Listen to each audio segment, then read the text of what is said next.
네, 전일 이제 일찌감치 트럼프 대통령의 퇴원 소식이 전해지면서 국내 증시 상당히 선전을 해줬습니다. 양 지수가 모두 1% 넘게 올랐고 그 안에서 화학, 철강, 자동차 그리고 제약 바이오와 친환경 관련주들까지 업종이 골고루 올라주는 하루였습니다. 시장의 특징주들 지금부터 두 분과 함께 정리를 해보겠습니다. 펠리즈 투자 리서치 김민수 대표, 이베스트 투자증권 IM 영업팀 염승환 차장 나와 계십니다. 안녕하세요.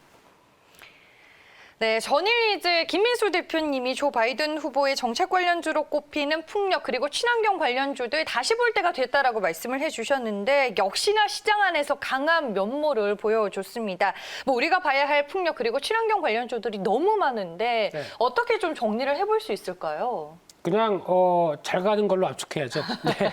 네. 그런 쪽으로 봤을 때 그래도 아무래도 약간 이제 사업 영역이 대기업 쪽에 어떤 확보가 되는 회사들 중심으로 보는 게 더 맞지 않나라는 생각 쪽에 포인트를 맞춰봐야 될 것 같고요. 다 아시는 것처럼 친환경 쪽은 이제 글로벌 트렌드가 된 상황 쪽에서 이제 중국마저도 어떻게 보면 환경 오염에 그렇게 무관한 중국마저도 이제 뛰어들기 시작하면서 탄소 제로 쪽의 얘기가 나온 게 2060년까지 탄소 제로로 가겠다라고 어느 정도 공표를 한 이상 그에 따른 또 공산당의 일당이다 보니까 또 정책적인 변화가 또 끌려가겠죠. 그런 가능성이 높다고 봐야 될 것 같고요.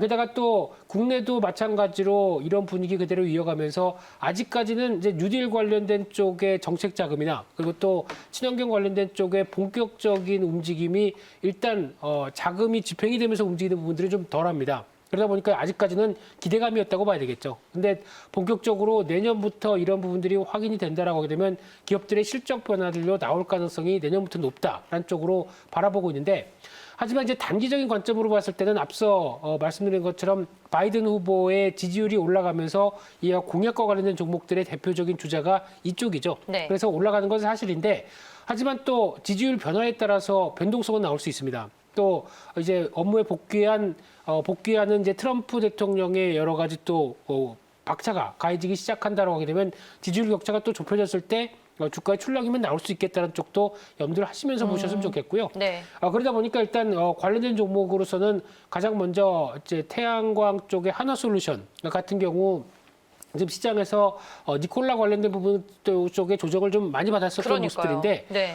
한화 쪽에 어떻게 보면 지분과 관련된 쪽에 직접적인 압박은 그냥 한화 쪽으로 보셨으면 좋겠고요. 근데 이제 좀 니콜라에 대한 꼬리표를 떼야 되지 않을까요? 하나솔루션? 한화솔루션은 네. 직접적인 영향이 그렇게 많지 않습니다. 그러다 보니까 오히려 지금 가파르게 회복되는 실적에 대한 기대감이 나온다라고 되면 계속 관심 있게 봐야 될 것 같고요. 네. 그밖에 또 LS 일렉트릭 같은 경우도 이제 LS 그룹 쪽에 준비를 잘했던 여러 가지 변화를 보게 된다라고 하게 되면 실적 기대감 높다라고 봐야 될 것 같고요. 마지막으로는 어제 말씀드렸던 삼강 M&T 이렇게 네. 세 종목은 관심 있게 보셨으면 좋겠습니다. 네, 알겠습니다. 지지율 격차 여부가 중요하다라고 말씀해 주셨습니다. 일단 월스트리트 저널의 집계에 따르면 조 바이든 후보와 트럼프 대통령의 격차가 10%포인트에서 14%포인트까지 확대가 되기는 했는데 이 부분을 좀 잘 보셔야 될 것 같고 하나솔루션, LX 일렉트릭 그리고 삼강 M&T로 일단은 관련 종목들을 좀 축약과 정리를 해 주셨습니다.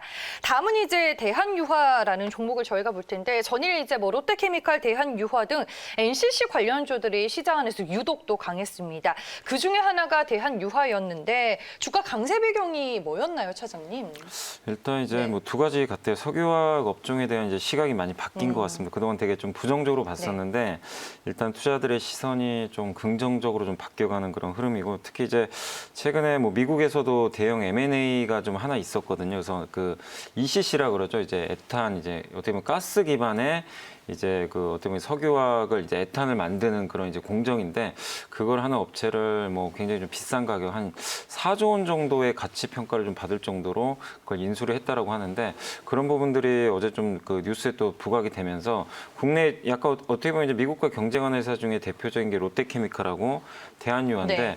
그런 기업들이 좀 부상이 됐던 것 같고 그리고 이제 코로나 때문에 어떻게 보면 이제 그 포장재 수요가 굉장히 많이 늘어나고 또 가전이라든가 가구 제품들이 많이 팔리잖아요. 그런 것들이 다 석유화학을 또 기반으로 해서 만드는 제품들이잖아요. 그래서 그쪽 수요가 늘어나면서 실제 실적도 좀 개선될 것으로 좀 전망이 되고 있습니다. 그래서 이런 것들이 이제 맞물리면서 좀 주가가 좋았던 것 같고 거기다가 어제 보니까 사실 대한유와 같은 이제 전통적인 경기 민감주뿐만 아니라 어제 보니까 뭐 은행주도 가고 업종이 또, 다 올랐어요. 철강주 네. 가고 우리 흔히 말하는 이제 경기 민감주잖아요.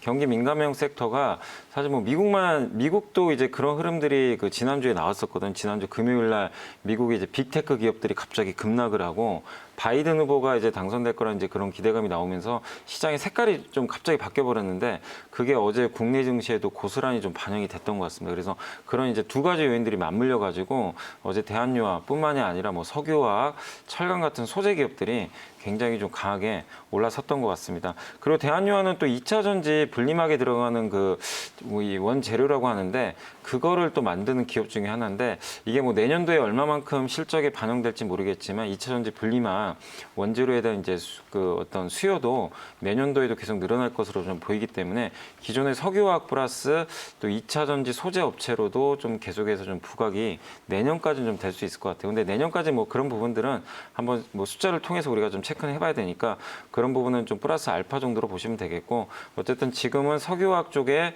좀 투자 매력도가 좀 올라가면서 이게 한국만 그런 게 아니라 미국도 좀 그런 분위기가 감지되고 있기 때문에 네. 당분간은 주가 상승은 좀 더 나올 것 같습니다. 근데 이제 밸류에이션으로 보니까 이 회사가 그 아까 좀 잠깐 찾아보니까 지난 5년간 평균 PER이 한 7.5배 정도 나오는데 내년 실적 기준으로 딱 이렇게 대입을 해보니까 현재 PER이 한 6.2배 정도 되거든요. 그렇게 보면 지금 자리에서 주가가 한 15% 정도는 더 상승 여력은 충분히 있는 것 같아요. 그러니까 여기서 뭐 20만 원 넘어서 한 21에서 22만 원 정도까지는 충분히 밸류에이션 상으로는 네. 상승 여력은 충분히 있는 것 같습니다. 그래서 너무 이걸 뭐 우리가 경기 민감주기 때문에 사실 장기 투자하는 건 쉽진 않아요. 사실 워낙 변동성이 크니까. 네. 그러나 단기적인 시각에서는 최소 뭐 아무리 못해도 20만 원 한번 저는 찍어줄 것으로 좀 보고 있기 때문에 보유하신 분들은 일단 최소한 20만 원 이상은 좀 잡고 홀딩하는 전략 좀 말씀드려보겠습니다. 네, 알겠습니다. 이 기세로 일단은 뭐 추가 상승 흐름 전망을 해주셨고요. 20만 원 위를 좀 목표 주가로 일단은 삼아보시길 바라겠습니다. 다음은 이제 철강주 내에서 한 종목을 보겠습니다. 현대제철입니다. 철강업계가 이제 올해 3분기에 전분기보다 나은 성적표를 받아들일 것으로 전망이 되고 있습니다. 전일 현대제철의 주가 상승세도 확인이 됐는데 실적 모멘텀에 힘입은 추가 상승을 또 기대해봐도 괜찮은가요? 이 철강주들? 네, 회복해야 되겠죠. 네. 많이 빠진 만큼 회복할 가능성이 높다는데 포인트를 맞추는데 최근에 동향을 보게 되면 중국의 철강 업체들이 신났습니다.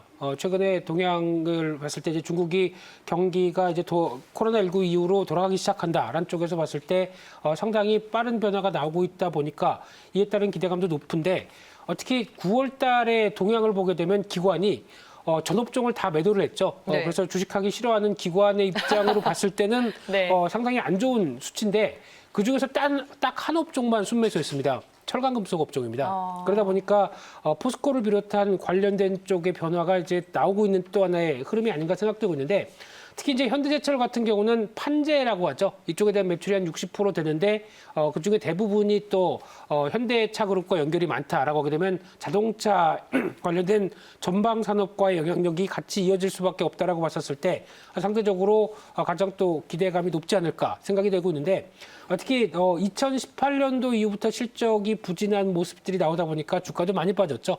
그런 쪽으로 보게 되면 일단 올해는 뭐 실적에 대한 기대감이 그렇게 높지 않다고 하더라도 내년부터 변화 기대감이 높다라고 하게 되면 이 빠졌던 주가에 대한 회복세가 기대가 된다는 관점으로 보여지고 있는데 특히 좀 장기적인 흐름으로 봤을 때 월봉의 그림을 보시게 되면 뭐 대표적인 경기 민감의 섹터 쪽과 거의 비슷하게 주가가 거의 중기적으로 계속 하락만 했던 모습들이죠. 네.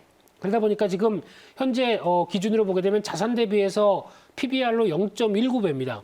상당히 저렴하죠. 그런 관점으로 봤을 때 실적만 어느 정도 가시화가 된다라고 되면 낙폭이 중기적으로 이어졌던 부분을 일정 부분 회복할 가능성도 없다라고 하게 되면 약 한 32,000원대 1차로 목표가고요. 한 4만 원대까지도 실적 회복 속도에 따라서 어떤 기지개를 펼 수 있겠다라는 관점 쪽에서 개인적으로는 전방 산업인 자동차와 같이 움직일 수 있는 쪽이다라고 하게 되면 기대감이 높다고 봐야 될 것 같고요. 개인적으로 철강금속 쪽에서 탑픽으로 보시면서 대가는 게 좋다고 생각이 들고 있습니다. 네, 알겠습니다. 4만 원까지 보시면은 뭐 주가가 올라갈 룸이 또 상당히 많이 남아 있는 것 같은데 철강준에서 현대제철을 탑픽으로 뽑아주시기도 했습니다.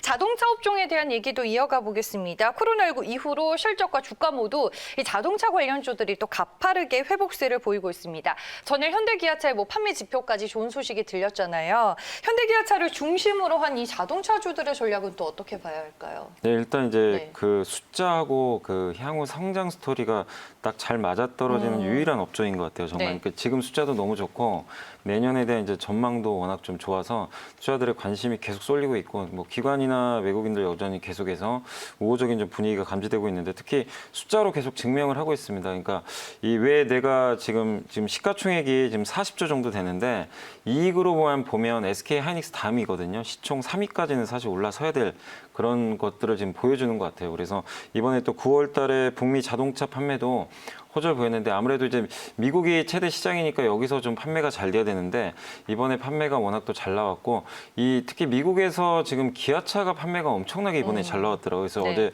기아차 주가가 좀 상대적으로 좀 많이 오르기도 했는데 특히 기아차가 텔룰라이드가 지금 미국에서 엄청난 히트를 기록하고 있는데 이번에도 9월 달에 역대 최대 매출을 좀 기록을 했고 특히 미국은 SUV가 굉장히 잘 팔리는 시장 중에 하나입니다. 근데 아시겠지만 세단보다는 굉장히 비싼 모델들이잖아요. SUV가. 그래서 마진도 굉장히 좋은 편인데 그런 부분들이 지금 기아차라든가 현대차 주가에 고스란히 녹아드는 것 같습니다. 그리고 현대차도 이제 주목하셔야 될 게 10월부터 제네시스 GV80이 드디어 미국에 출시가 되거든요. 그러면 당연히 4분기 실적에 그게 또 반영이 되면 물론 판매량은 봐야 되겠지만 현대차 주가에도 또 굉장히 긍정적으로 모멘텀으로 좀 작용할 가능성이 있기 때문에 여전히 4분기까지 좀 이익은 좀 계속해서 꾸준히 우상향하는 그림으로 좀 보시면 좋을 것 같고 그리고 앞으로 이제 주가가 향후에 일각에선 30만 원 간다, 40만 원 간다 그런 얘기도 나오더라고요. 그러니까 네. 그게 뭐냐면 현대차 그렇게 될 수 있다고 보는 이유가 일단은 어쨌든 다른 자동차 메이커랑 다르게 압도적으로 좀 돈을 잘 벌고 있어요. 이 돈을 가지고 돈을 벌어야 전기차도 만들고 친환경차를 만들 수가 있는 거거든요. 그러니까 돈을 못 벌면 그런 투자를 할 수가 없습니다. 근데 이 막대한 이제 영업 현금 활동을 이제 현금 흐름을 좀 기반으로 해가지고 계속해서 내년, 내후년, 내년에 또 아이오닉이 또 출시된다고 하는데 그런 것들을 이제 계속 개발하고 또 판매가 또 잘 된다면은 또 밸류에이션이 또 굉장히 좀 높게 올라가는 그런 좀 선순환 그림이 좀 그려질 수가 있다고 좀 보거든요. 그래서 그런 관점에서 보면 현대차의 그림은 나중에 또 확인을 해봐야 되겠지만 지금 밑그림은 정말 너무나 좀 잘 그려지고 있기 때문에 이 보유하고 계신 분들 입장에서는 좀 중장기 투자 그래서 얼마까지 갈지는 저도 모르겠어요. 지금 시총이 40조인데 저는 최소 50조, 향후에 60조까지도 충분히 올라갈 수 있다라고 좀 보고 있기 때문에 지금 자리에서는 너무 짧게 보기보다는 좀 내년까지 한번 그림을 그리시면서 좀 장기 투자하는 전략 좀 말씀드려보고 싶습니다. 그럼 지금 포트에 자동차주가 없으신 분들이 사기에도 괜찮아요? 그러니까 지금 단기적으로야 좀 네. 주가가 올랐잖아요. 네. 그래서 그렇게 봤을 때는 충분히 또 언제든지 눌러줄 수 있겠죠. 대형주들은 항상 계속해서 이렇게 뽑는 흐름은 아니고 한 번씩 눌러주니까. 네. 그래서 신규 매수는 당연히 좀 기다리셔야 됩니다. 어차피 여기서 바로 20만 원, 30만 원 간다는 얘기가 아니라 내년까지 봤을 때 시총 50조, 60조 이렇게 충분히 돌파할 수 있다고 좀 보고 있기 때문에 그런 관점에서 보면 중장기 투자하신 분들 좀 꾸준히 들고 가는 건 좋지만 단기적인 시각에서는 당연히 좀 조정을 기다려 보셔야 되겠죠. 그래서 지금 자리에서 현대차는 조금 눌러주는 거 좀 기다리시면 좀 좋을 것 같고 다만 기아차가 상대적으로 사실 현대차보다 되게 못 올랐어요. 그래서 지금 단기적으로 좀 한번 접근을 해보고 싶으신 분들은 저는 오히려 기아차 쪽을 좀 공략해 보시는 게 좀 더 가격 부담은 없는 것 같습니다. 어찌됐든 간에 자동차주들도 내년까지는 그림이 좋기 때문에 포트에 하나 정도 담아가는 거는 전략에 네, 있어서 좋다라고 네. 보시는 거네요. 알겠습니다. 저희가 자동차 업종까지 짚어봤고요. 바로 이제 만도 얘기로 넘어가 보겠습니다. 9월 28일에 김민수 대표님이 이 자리에서 관심주로 소개를 해주셨습니다. 그때 목표 주가가 39,000원이었고 전일 당연히 넘겼습니다. 지금 누적 수익률이 15%를 달성하게 됐는데 또 리뷰를 해봐야 되잖아요, 우리가. 네. 팔지 마십시오. 더 갈 것 같습니다. 네. 특히 자동차 쪽은 예전부터 시장의 주도주다라는 쪽으로 얘기를 드리면서 관련된 종목들 많이 소개를 드렸었는데 네. 그중에 하나 만도는 준비를 잘하는 것 같습니다. 특히 친환경 쪽부터 추가적인 자율주행 관련된 쪽에서도 자체 부품을 생산할 수 있을 정도로 대표적인 센서죠. 이런 정도로 강한 변화가 나오고 있다고 하게 되면 대표적인 자동차 부품주 쪽의 탑픽으로 보시면서 접근하는 게 맞다라고 봐야 될 것 같고요. 한 38,000원대 초반 정도까지 좀 흔들린다라고 하게 되면 신규 매수도 가능한 관점 쪽에서 보셨으면 좋겠고요. 네. 다음 저항대인 한 중기적인 저항권이죠. 한 44,000원대까지도 열려 있기 때문에 추가적으로 어떤 탄력들은 더 이어질 가능성이 높다라고 봐야 될 것 같고요. 한 종목만 더 소개시켜 드린다고 한다면 네. 지금 친환경 관련된 쪽에서 지금 속도가 나고 있는 대표적인 회사 중에 하나가 한국단자라고 있습니다. 이 회사 같은 경우도 커넥터 쪽에서 과거 내연기관 매출보다 이번에 친환경차 쪽으로 어떤 수량은 조금 더 늘어나면서 수익성이 훨씬 더 높아질 것 같습니다. 지금 과거의 영광을 다시 차지할 가능성이 높다라고 보게 되면 재무구조 상당히 우량하고요. 이런 쪽에서 실적 변화가 나온다라고 하면 한국 단자 같은 경우도 관심 있게 보셨으면 좋겠습니다. 알겠습니다. 만도 이번에 뭐 매수를 못하신 분들은 38,000원에 신규 매수 말씀해 주셨고요. 기보유자 44,000원 목표 주가 올려잡아 주셨습니다. 그리고 만도를 놓쳐서 아까우신 분들은 한국 단자 또 접근해 볼 만한 종목이다라고 팁을 주셨습니다.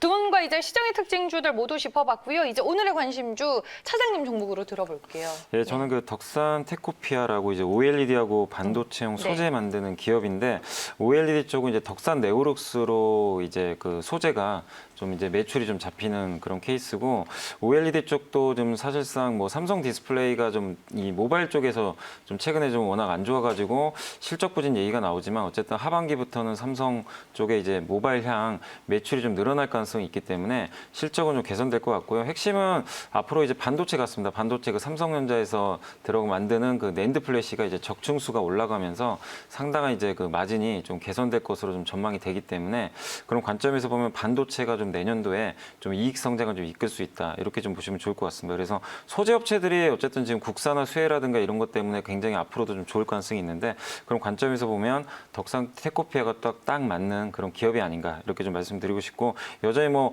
올해도 물론 좋겠지만 내년까지 한번 좀 흐름을 보시면서 좀 중장기 투자도 권유 좀 드리겠고요. 일단 가격 전략은 매수가는 한 17,000원 정도 하시면 좋을 것 같고 단기적으로는 목표가 한번 잡아드리면 한 2만 원 요 레벨까지 보시고 손절가는 15,500원 정도 좀 잡으시면서 일단 지금은 한번 좀 저가에 좀 분할 매수해보는 전략 말씀드리겠습니다. 네, 알겠습니다. 덕산 테코피아 종합 소재 업체로 또 재도약을 하고 있습니다. 전에 신한금융투자에서 리포트까지 나왔으니까요. 내용들 잘 참고해 보시면 좋을 것 같습니다. 오늘 두 분 말씀 여기까지 드릴게요. 이베스트 투자증권 IM 영업팀 염승환 차장, 펠리즈 투자 리서치 김민수 대표와 함께했습니다. 고맙습니다.